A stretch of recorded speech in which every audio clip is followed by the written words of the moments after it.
Welcome. We're going to be going over MetaAlert and all its capabilities. So to start with, we have the widget option. So someone can pull down the widgets on their phone and start the alert from there. The reason why this is important is because current users today are using a radio, and we wanted to offer them something that would really be comparable to quickness and feasibility. In this next example, we're going to be going over what it would be like to open up the app and start the emergency alert through the homepage. This has a fingerprint verification to avoid any accidental misclicks.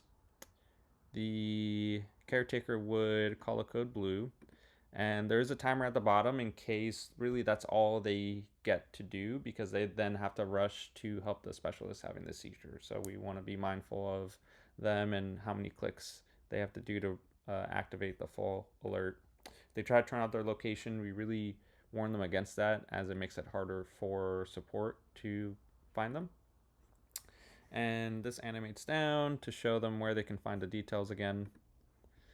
They have the abilities to end the code blue and the 911, call 911 through fingerprint verification just in case of misclicks. Or if they want to edit their role, let's say they just want to start the alert but they want to be more support, they can do that. In this example, we're going to continue through primary responder and click through the different steps that just remind them to turn the specialist on their side, monitor them, and once the 5 minutes hits, it's really vital for someone having a seizure to then get medical attention. So if they haven't already done so, it alerts them of that. In this example, they're gonna end that code blue.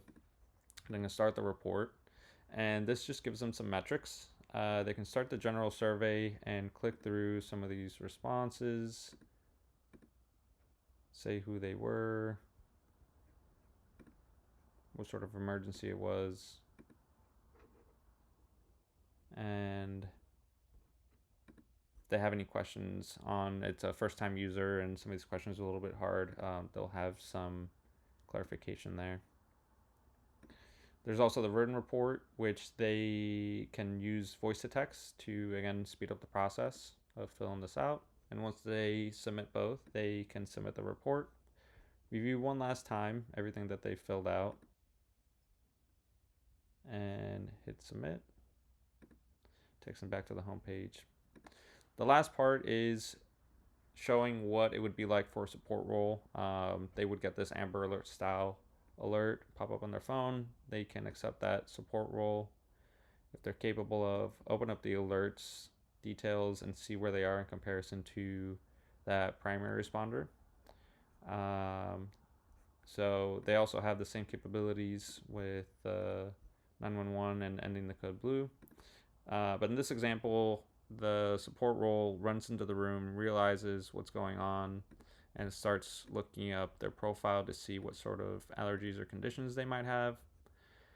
These are put into two separate tabs because these can grow. And so to avoid having to find information by scrolling, they were separated into tabs. They can go into the Guardian information, and if that primary phone number wasn't working or they weren't answering, they can go into Stephen Smith's profile and maybe get a second phone number, any sort of important information that might help them when they call. Or they can look at the notes and see if the family has said anything that might help them in this situation.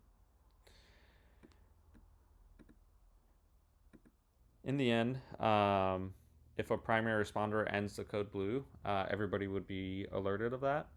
If they're in the middle of something, they can just hit remind me later. And that concludes the experiences that a primary and a support role would face. Thank you.